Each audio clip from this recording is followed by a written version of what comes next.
Hi everybody, welcome to our first video on astrology. Today I'm going to carry an introduction to it, what a birth chart is, and there's so much for us to talk about, but today I really just wanted to focus on the first house because we're just going to start with basics. Eventually I will do all 12 houses, and I will eventually do all of the signs and all of the planets and the degrees it makes. So if you're just starting out, you can follow along with me. I've done all the learning so you can learn from me and we'll start there. But essentially a birth chart is a snapshot of the sky when you were born.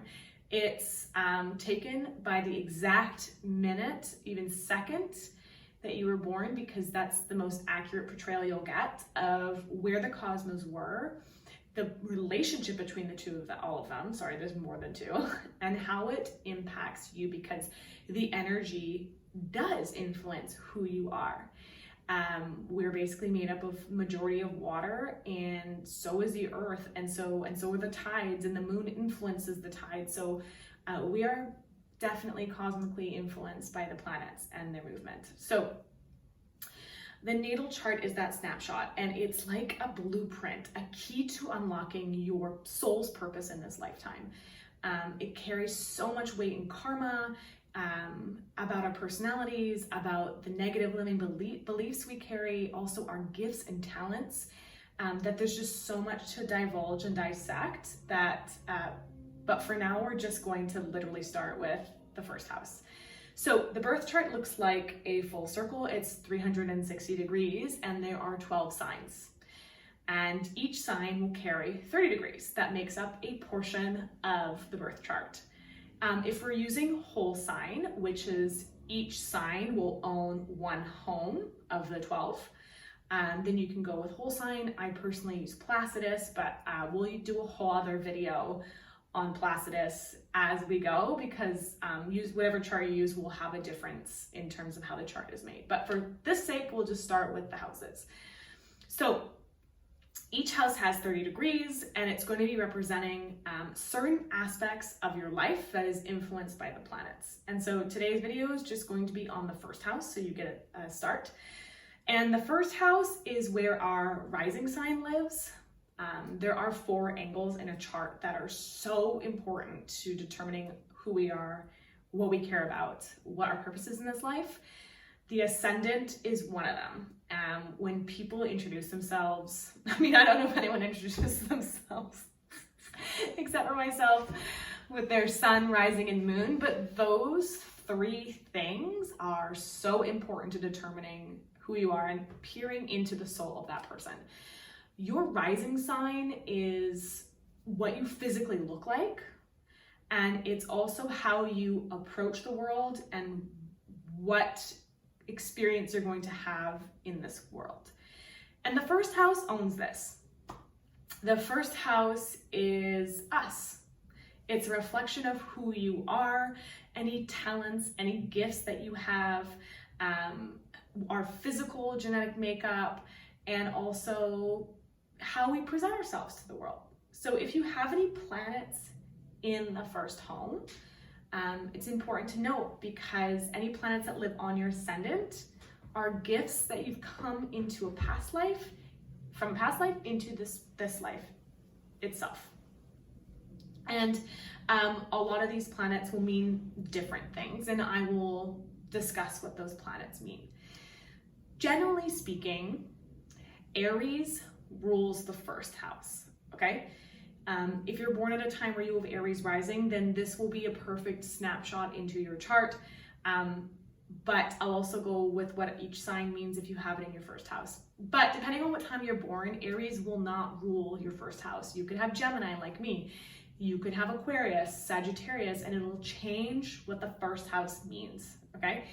But generally speaking, Aries rules the first house, and Aries people are very ambitious, independent, go-getters. They can be very egocentric.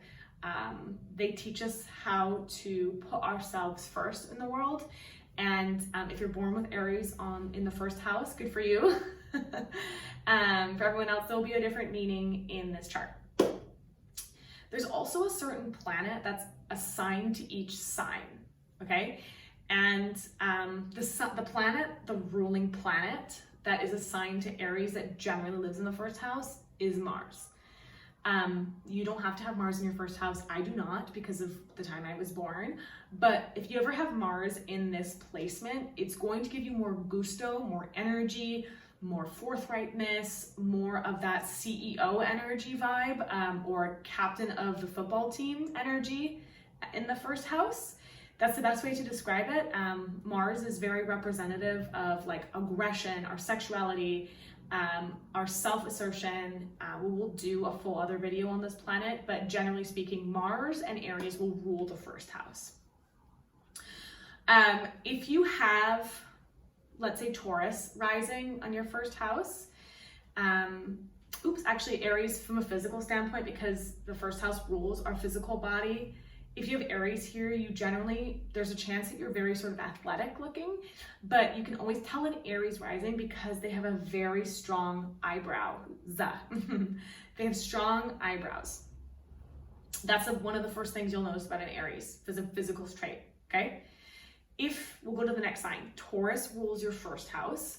Taurus is all about sensuality, being in our body. They're an earthy sign. They tend to be a little bit more lazy. It's not even a word I love to use to describe a Taurus, but they're very steady people. They can be arrogant. They think they know a lot of things, but from a general standpoint, like they like to accumulate goods, money, luxurious, sensual experiences appeal to a Taurus rising. Tauruses generally are quite stunning because Venus rules their planet. The ruling planet is Venus, that rules the sign. So if you have Taurus here on your first cup, you generally see the world as a place to experience pleasure. And that's a big motivator for these types of people. They're usually quite a unique beauty, and usually have quite stunning bodies, or sensual, voluptuous if you're a woman, sturdy, strong bodies. Okay, we'll move on to the next, which is Gemini, which is what I am. My rising sign is Gemini. So Gemini rules my first house, which means that I've come into this world as a place to share information, learn, educate, and try a whole bunch of different things. Gemini rising people, Gemini first house people usually have slender build bodies, upturned sort of pixie-like features, and they're doing a million things a minute and talk with their hands quite intensely. And so if you have Gemini here on the first house, the big thing for you is that you've come to this world to learn and share information. Your ruling planet is Mercury. It's a neutral planet, so it's not feminine or masculine. It takes on whatever the owner has or feels. And if you have Mercury here, that rules this planet, it's all about sharing information, learning, and communication. Gemini tends to rule the third house, and we'll get into that later, okay? Cancer is the next house. So if you have Cancer rising, that owns your very first house. You've come into this world to feel and give nurturing energy, to be in touch with your emotions, to help other people tune into their emotions. Cancer people are very sensitive. Still waters run deep with the sign, so they may not show you right away, but as soon as you're in, you're in. Like you're in. They're very loyal to people that are in, and they hold them very close. You can always spot a Cancer person because they have moon-shaped faces, fuller faces, and a very like voluptuous figure. Generally, this is generalizing, but they carry that sort of sensual feeling with them as well. When Cancer rules the first house, again, they're here to express themselves. A Cancer is always by the water, so chances are you'll probably find them there frolicking there all year round. Okay, the next sign is Leo. Leo people ruling the first house will generally have like a mane of hair, beautiful mane of hair, very sort of puffed up chest. They can be quite tall in stature as well. But a Leo that runs the first house is really here to experience joy and playfulness. They see the world as a place to entertain and be entertained. They can be quite arrogant. They have a roar. They're very instinctual and dramatic people, but they're also very playful. And this is generally what the first house rules. Leo people, their ruling planet is the sun. Of course, they love being in the spotlight. And if you have a Leo in your first house, chances are you do like being in the spotlight. You like being center stage. You don't shy away from it. And that's a wonderful quality of a Leo. I forgot to mention that Cancer's ruling planet is the moon. And the moon people are, like I said, they're sensual. They like their home. I think of a Cancer in the crab shell, hard on the exterior, soft in the interior. The next one is Virgo, and Virgo, if it rules your first house, you will carry the feature of a very sort of angelic face. That's generally what Virgo rules. There's like an innocence about them from an ethereal realm. They're here to really ground and be of service. They're generally quite slim build, and when I say that angelic feature face, they are beautiful, but in a really unique way that's different than Taurus. That's kind of different worldly, which is why that angelic feeling is sort of something that they carry with them. Yeah, Virgos are here to be of service, and when it rules the first house, what they want to do is they want to help other people. They can be quite cold because they're very good at seeing the problem in the solution, and they cut to the chase. They're not really concerned with emotions from other people. They're very observant, and they pick up on things very, very quickly. And so Virgo people are here to truly be of service and to find the thing that they can't wait to give to other people. Libras on the first house, and I should say that the Virgo ruling planet is Mercury, similar to Gemini. So they're also here to share information and learn, but Virgos are here to really make more changes, if that makes sense. Libra on the ascendant really creates beautiful looking people. Their ruling planet is Venus, like Taurus. The difference is that Librans carry much more of a symmetrical beauty that most people find attractive. They're very balanced and harmonious. A lot of Libras will also have dimples. It's another way to see them and what they look like. And when you have Libra here on the first cusp, you generally present yourself in a way that's socially acceptable. They're never not done up, not as much as a Capricorn, and we'll get there, but they're always put together, and they're always presenting themselves in a way that's socially acceptable. And they're phenomenal at understanding the person they're speaking to. So they can slide into many social situations if it's your first house and feel comfortable. Scorpio on your first house, these people have piercing eyes, and that's how you can always see a Scorpio. They usually have like these big or small but stunning eyes that draw you in. They're very magnetic people. They're not always in the forefront. They're sometimes in the foreground, back to the wall, but looking and observing at everything that's happening around them. They're so perceptive. They pick up on anything. And if it's in your first house,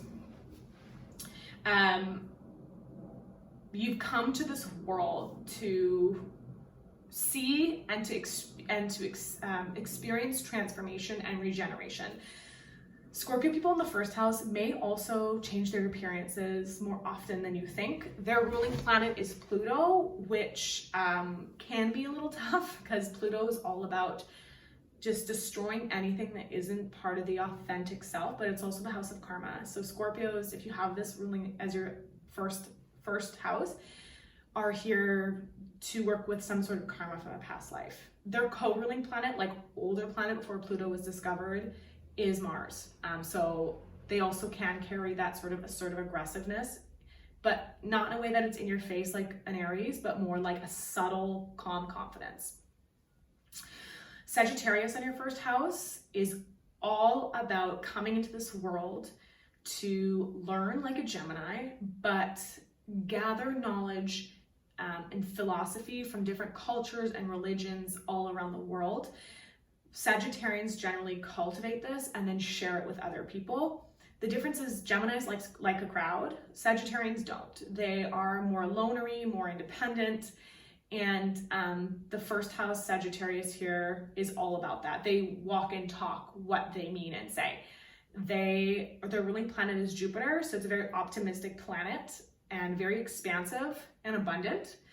And Sagittarians generally are very strong build, but their sign is a centaur, but you always can tell Sagittarius because they're strong legs If not, they're generally the adventurer or the explorer in the group. Capricorn on the first house. Capricorns are exceptionally put together at all times. If you have Capricorn rising, also there's this trace of beauty about a Capricorn, but it comes from being the sophisticated, poised, put together that is rarely off their game. They're dependable, they're devoted, you cannot shake a Capricorn, and they're going places. They're slowly building their foundation as they go and climb up the ladder to success. Their ruling planet is Saturn, which is called the planet of karma, the granddaddy of astrology, because Saturn doesn't fuck around. Saturn means business, and it has no problem wiping you out to put you back on your path. There's no emotional sensitivity here. And I wouldn't say Capricorns generally carry emotional sensitivity. It depends on their person's chart. But from an ascendant standpoint and a first house standpoint, Capricorns are here to achieve success in whatever field that means to them. And the way you would know that is by looking at the rest of the chart. Aquarius rising first house. Aquarius, as you can always tell, because they too have these sort of cute little upturned features, but they generally have longer faces and a bigger forehead. That's how you can physically tell an Aquarius. But generally Aquarius is similar to Sagittarians, are more independent. They don't want to conform. If this is your first house, you are here to serve humanity. You don't think about yourself, you think about everyone else first and then yourself second. This is a very advanced sign that basically means it's accumulated a lot. It's ready to share and uplift humanity. We're entering the age of Aquarius, and this is what this represents. It's to better the people around us, and it's to better the planet that we're in currently. The ruling planet of Aquarius is Uranus, which is a revolutionary planet. It's hard to pin down. You sometimes don't see it coming. It comes out of left field. It whacks you out of nowhere. You get sparks of brilliance, ingenious. This is what Aquarius represents if it's on your first house. The final sign on your first house is Pisces, and Pisces is like the karmic finish line of astrology. Pisces are watery people. They're generally very symmetrical and balanced, really fluid bodies. They are very sensitive. You can see it in their eyes. They're like the kinds of people that are like close to tears all the time, but may not actually be crying, if that makes sense. They are very good at combining the arts and the sciences, which is the two fish represented in their sign. Their ruling planet is Neptune, which is all about seeing beneath the surface. It blends the reality and the underworld together. Pisceans are phenomenal at picking up on subtleties in other people. You don't even have to say anything, and a Pisces knows. Pisces can also stand at the very back of a crowd and see the solution and know how to get there, which is different than a Virgo. A Virgo can spot it, but a Virgo isn't necessarily going to go and do it. They're better at delegating. A Pisces can sort of like slither their way to the end and rebuild that which has been broken down. And if you have Pisces on your first house, Pisces are really here to heal. They're here working through old karma, but Pisces are also here to connect with other people in a way that heals others and the planet. So that is your first house in the 360-degree wheel. This is what the first house represents. It's all about you, your ascendant, how you represent yourself to the world. There are also different planets and placements in the first house that we can discuss that will influence what it means. In terms of putting it together with the sign, that's up to you and your intuition, or you can always put a comment down below and I'm happy to share. But we'll go through the planets quickly after this. So if you have the sun in your first house, this is generally a blessing. This is a good thing. It means that you're ready to be seen and shine brightly. You have no problem being yourself generally. But again, we have to look at the rest of the chart before we sort of jump to conclusions. But the sun in your first is very good. That, yes, you don't have a problem sort of expressing yourself. The moon in your first house means that you've come into this world with a lot of emotional sensitivity, and it may be hard for you to differentiate what is yours and what is other people. You might naturally take on other people's issues with the moon here. it's a gift. Any sort of planet in the first house is a gift. So it means that you have a talent for working with emotions, but it'll be something that you'll have to work with quite a bit so you feel more comfortable. Planets here will also influence how you look. So if you have the moon here, you might carry more of a moon-shaped face, even if you're sort of ascendant is in Aries. Mercury in the first house brings gifts with communication. So likely there's two things. You have the gift of gab, and you don't have a problem using words to describe yourself, present yourself, how you feel, or your opinions. The other thing here is that you may have a difficult time differentiating, maybe even have a hard time putting out what is yours and what you actually mean. And this would be sort of caused by other planetary influences. Venus in the first house gives great beauty. Venus is also a planet of wealth, pleasure, money, and sexuality. So you may be bestowed with great beauty if you have Venus here. You may also indulge quite a bit. Also depends on the sign that rules the house. But you may lead or want to lead a very pleasurable life with Venus here. Okay, next is Mars. So if Mars is here, we've talked about Mars in the first. It gives you that gusto, that aggression to assert yourself. You feel, it gives you just honestly straight up confidence, but sometimes it may rub people the wrong way. And that's what Mars generally means in the first. Jupiter in the first is abundance, optimism. That's the key word, is optimistic. Also, you might just be a lucky person with Jupiter here because anything Jupiter touches, it expands.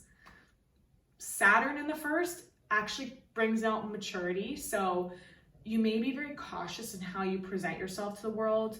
It may take you time to do so. You may be very held back. You may not actually show your true self with Saturn here.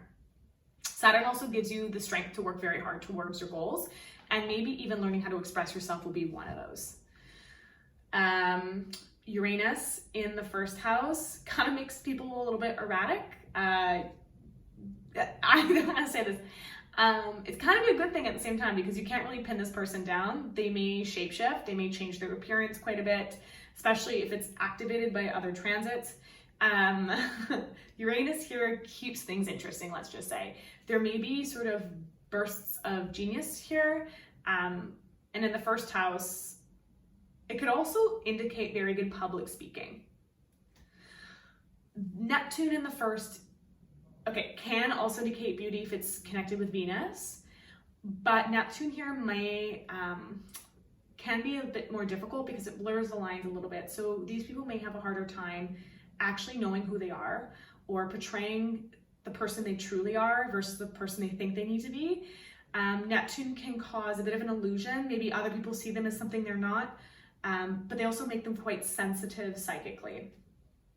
Pluto here, karmically, I've discussed Pluto in the first. Pluto in the first is a karmic sort of planet. And that's a whole other conversation. But generally speaking, if you have Pluto here, you will shapeshift again. There will be versions of yourself that will die in order for a new version to be birthed out. We'd have to look at how Pluto intersects other planets to give you a stronger description of what Pluto in the first would mean, but we can start with that. So that is the introduction to the first house. If you have any questions, please drop me a line. Feel free to subscribe.